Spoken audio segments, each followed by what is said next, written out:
Sorry, my thing is disconnected. I don't know why.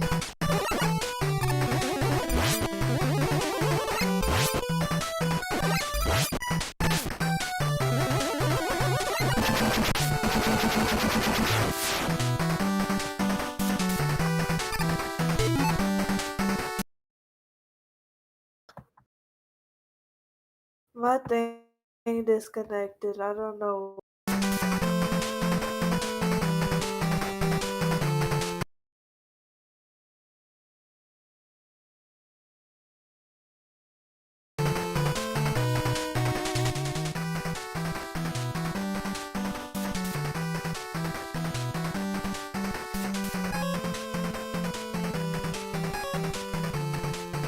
Yeah, I can hear okay.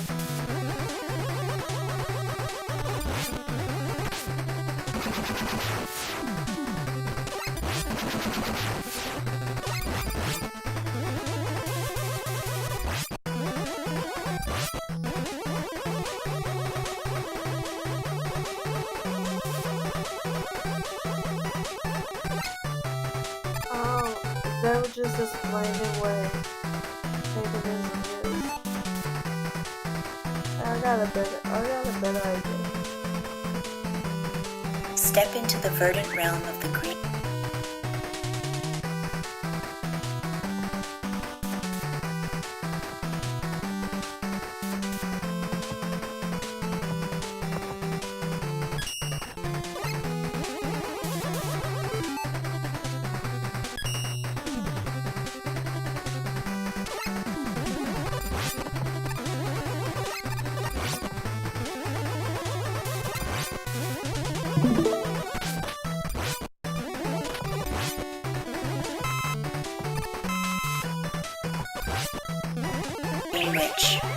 As you navigate the intricate tapestry of modern witchcraft and pagan traditions, you'll find the green witch standing out, symbolizing a deep connection to nature.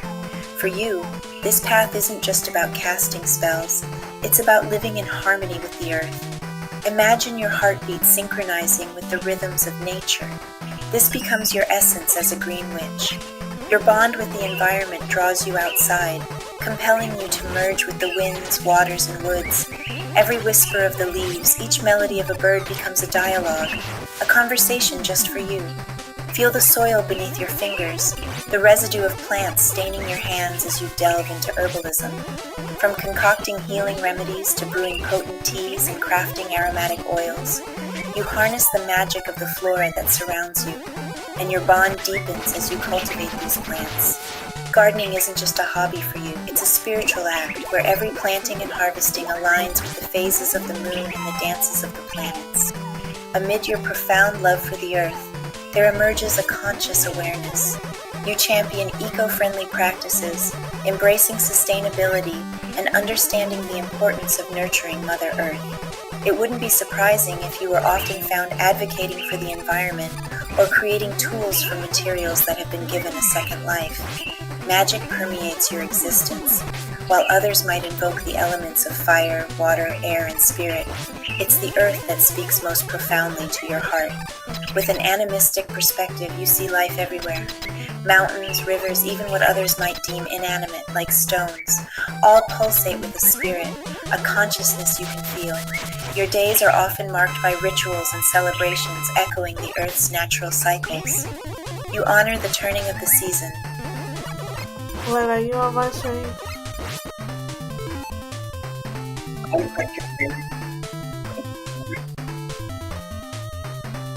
Oh, okay.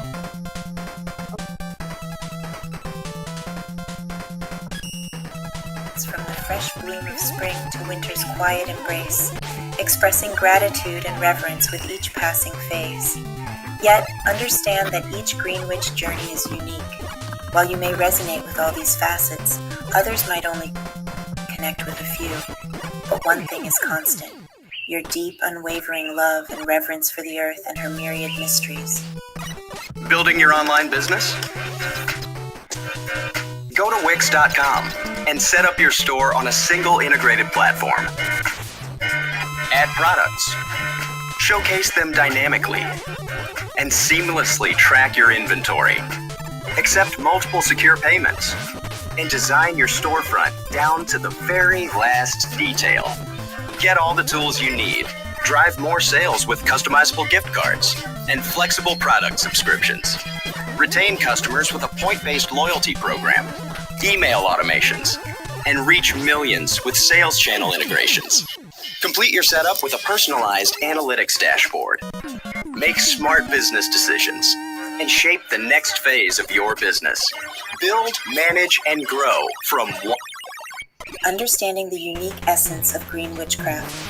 As you embark on a journey to understand the intricate world of witchcraft and its diverse practices, green witchcraft stands out with its distinctive characteristics. Let's delve deeper into what sets this path apart. Nature as a bedrock. Picture yourself on a serene walk through a dense forest. With every rustling leaf and each bird's song, nature communicates with you. Unlike other witchcraft practices that might prioritize celestial events or symbols, as a green witch, your relationship with the earth is unparalleled. It's a bond where nature isn't just a backdrop, but the very essence of your practice. Instead of using tools crafted from metals or manufactured materials, you'd gravitate towards a wand shaped from a fallen branch or an altar adorned with fabrics dyed in vibrant plant hues. Embracing herbal magic. Have you ever found solace in a cup of chamomile tea or felt the soothing touch of aloe vera on irritated skin? These moments reflect the magic green witches see in everyday plants. Herbs aren't just occasional accessories, they're the lifeblood of your practice. Each plant unfolds a story revealing its medicinal attributes, mystical properties, and ancient lore. For you, every visit to a garden or forest resembles a pilgrimage to a sanctuary rich with knowledge and power, championing Earth's welfare. Imagine a world where every decision, big or small, is made with the Earth's well-being in mind. where choosing a reusable bag over plastic isn't a second thought but a natural instinct. Green witches resonate with this sustainable vision, not just respecting nature but actively advocating for its preservation. Your magical practices seamlessly intertwine with eco-conscious choices, transforming everyday decisions into sacred acts, connecting with the universe's spirit. Do you remember a time when the gentle flow of a river seemed to whisper tales of eons gone by? Or when a cherished houseplant felt like an old friend? This spiritual connection with everything, animate or not, embodies the core belief of animism and green witchcraft. To you, every entity, from towering mountains to the tiniest pebble, possesses a spirit that's waiting to be acknowledged and revered, crafting your unique path. Envision being handed an array of colors and a pristine canvas, waiting for your creativity to breathe life into it. While many witchcraft traditions offer structured practices, green witchcraft gifts you this canvas, inviting you to paint with your personal experiences and insights. Your practices evolve with the rhythm of your surroundings and the wisdom gained from your unique bond with nature. Embarking on your green witchcraft journey. As you stand on the precipice of your green witchcraft journey, the path may seem vast and intricate, but remember, every profound journey begins with a single step, and yours starts with nature. Embracing nature's tranquility. Venture into nature, whether it's the enveloping embrace of a dense forest or the gentle charm of an urban park. Sit in stillness, letting the world's noises fade away. Immerse yourself in the environment. Sense the energies pulsating around you. Observe the creatures in their natural dance, and attune your heart to nature's delicate cadence. Unveiling the magic of herbs. As you deepen your bond with the earth, plants beckon with their enigmatic allure. Begin with familiar herbs, perhaps the rosemary, basil, or thyme that graces your kitchen. Dive into their tales, explore their magical essences, and dabble in basic spells or infusions. As your bond with these green allies strengthens, envision your space flourishing with a magical garden, each plant narrating its unique story, crafting your sacred oasis. Within your abode, carve out a space that resonates with the energies you've encountered. This needn't be grand. A modest table adorned with nature's treasures like a mesmerizing stone or a feather you stumbled upon during your sojourns can be your altar. Let this be your sanctuary, a haven for rituals, meditation, or simply to bask in nature's embrace. Weaving connections and expanding knowledge. Quench your thirst for wisdom by diving into enlightening books dedicated to green witchcraft. Enrich this learning by connecting with kindred spirits. Whether it's through vibrant online forums or intimate local circles, these connections offer shared experiences, insights, and a space to seek guidance. Nurturing growth through persistence.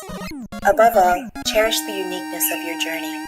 As with nature's cycles, there will be moments of blossoming and periods of introspection.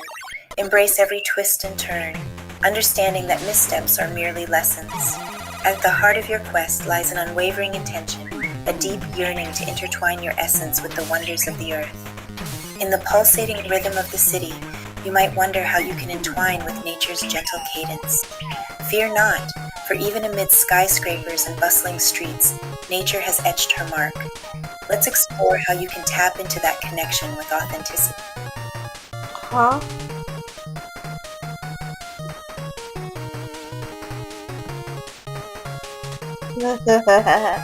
Yeah, fear not, my child. Be not afraid, my child. Honey, this is the scariest moment of my life. What would you do? What would you say if you saw an angel?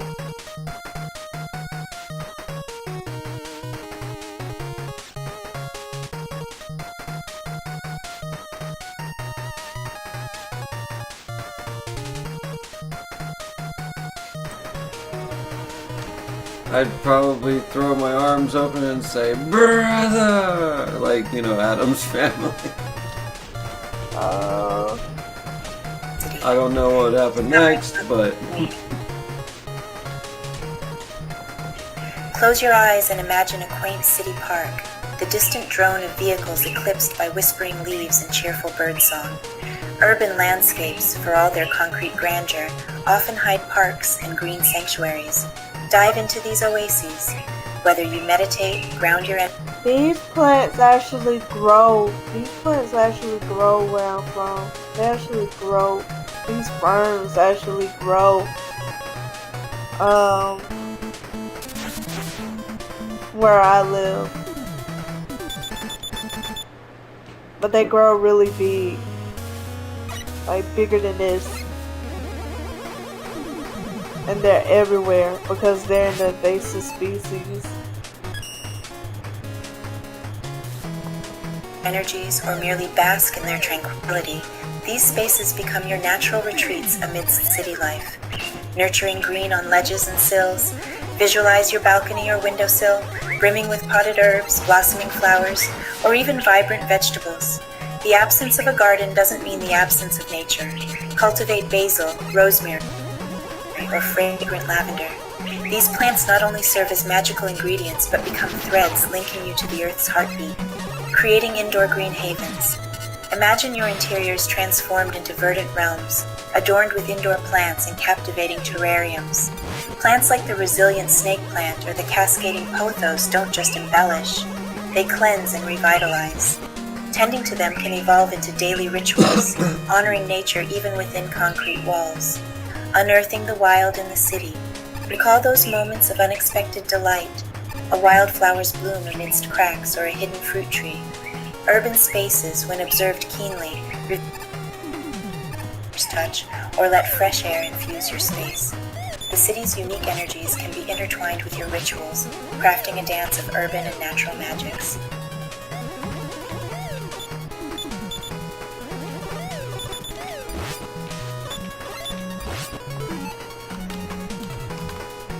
This is your brain when you're struggling to focus. And this is your brain when you're in the zone, but getting in the zone.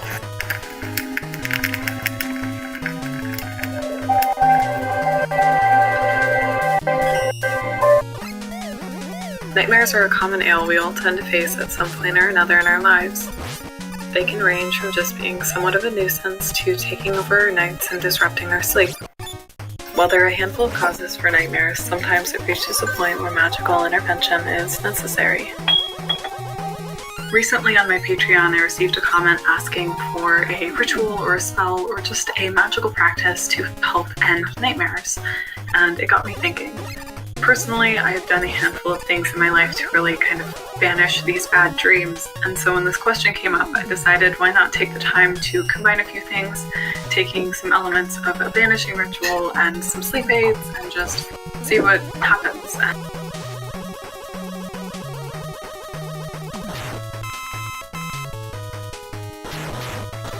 And I'm really happy with how this turned out. It is definitely a little bit more of a invested practice than what I usually share, but it's one that I am very pleased with, and I think will work wonders for a lot of you who are struggling with nightmares. Often nightmares are caused by outside stressors or personal upheaval, among many other issues. In these cases, it's important to address the outside factors along with the energy that is being trapped. So, as with most things of this nature, there can still be work to be done beyond the spell. I've personally found that when nightmares become a consistent problem, it's important to include the space in my workings, and clear out all the negative and stagnant energy that may be trapped and worsening the issue. While there can be other influences, this ritual will act broadly as kind of a catch-all for nightmare causes and should work in the majority of cases. This ritual is best done during the waning or dark moon, and I'd recommend working on a sunny or windy day, but rainy will work as well. And ultimately, you can do this ritual anytime it is needed, but these just kind of add a little bit of extra oomph to the ritual itself. There are about 3 elements roughly to this, and there is a 4th that you're welcome to add if you wish to. It begins with cleansings and purifications, along with a bit of protection, and then ends with a spell bag, plus a cup of optional tea, if you so wish. To complete the ritual, you will need a handful of ingredients, which I will share in a moment, and I will have everything listed down below. There are quite a few, and I have chosen every single one for very specific purposes that I will outline in the description down below and talk about the whys and hows throughout this video. As with all of my spells and rituals, this is an outline and you are welcome to change things up where you see fit, whether you don't have access to certain ingredients or you feel like something will work better. Ultimately, I would like to say though, with something like this that has so many specific reasons of use, I would really pay attention to that if you are exchanging any ingredients if you want the spell to pan out the same way. There are certainly areas that you can adapt and change that won't influence it very much, but there are a few key ingredients that I would really recommend, and I will discuss that as we go through. For this ritual, you will need a bundle of cedar, lemon peels, lavender, and chrysanthemum, along with some elder, rosemary, chamomile, thyme, and ginger. You'll also need a spray bottle and a cloth bag. Make sure to cleanse these components. Some of these ingredients will be used multiple times over, and some may need to be exchanged depending on your circumstances. For example, the cedar will be used in a smoke cleanse, but if you are unable to complete that, the cedar will be put in place of the chrysanthemum in another working. You'll also see that lavender and lemon will find their way into more than one piece of this ritual. Alrighty, with all that out of the way, let's get into it. First, we'll start with cleansing and borderline banishment. This is one of the most important things to a banishing ritual, and a lot of these elements I've utilized when I've had to do full home banishments, but in this case we will just be paying attention to the bedroom or wherever you're sleeping. I will say I did film this in my regular workspace here just because it is the most comfortable for me to do that here, so don't let that confuse you. Do this in your bedroom, and you are welcome to do this throughout your entire house if you feel the energy is stagnant everywhere, but of course with nightmares we're focused where you are sleeping. Also, apologies, you can absolutely hear my dogs playing in the background. But anyways, begin by opening all of the windows and doors. In the room I'm in, the windows don't actually open, so I can only really open the blinds for video purposes, but I would really recommend getting some fresh air circulating if you can. You're also welcome to open the cabinets and drawers if you feel that that is necessary. Say the energy is just feeling really, really stuck or really heavy and negative. This is something I do when doing a full-blown banishment. I will open everything in my house and just not allow for any nooks and crannies for energy to get trapped. For nightmares, depending on the severity and how long it's been impacting you, you may not have to do this, but just put that out there for those of you feeling like there's really a big issue going on. Once you have everything opened up and airing out, begin going through with a smoke cleanse of cedar. Personally for this, I like to start in the center of the room and start my way working around clockwise, kind of expanding the circle as I go out, making sure to hit every point, corner, nook and cranny in the room with the smoke. The smoke of cedar is purifying, and it's also known to help aid in getting rid of nightmares. So it is the perfect choice for this cleansing, and I would really, really recommend including cedar in this space. Now, of course, if you can't use cedar for a smoke cleanse, I would recommend adding that to the next practice that I will share, and I'll get into that in a moment where you will do an exchange. But if you can do a smoke cleanse, they really do have a great kick, and I would recommend that if possible. But of course, not possible for everyone, so let's jump into the next piece. This next piece you will be doing if you do the smoke cleanse as well. It is additional and really kind of helps to seal that purifying, cleansing energy that you've given, and it also adds more of a protective element as well. Like I said, if you can't do the smoke cleanse, that is perfectly okay, but I would make a little change in this if you were not able to. Allow the space to continue airing out while you gather the ingredients for the next step. For this next piece, we'll be crafting a purifying spray. Personally, I wouldn't do a banishing spell without adding a spray. I think it really helps to solidify what you've done with a smoke cleanse and just hit all of the places you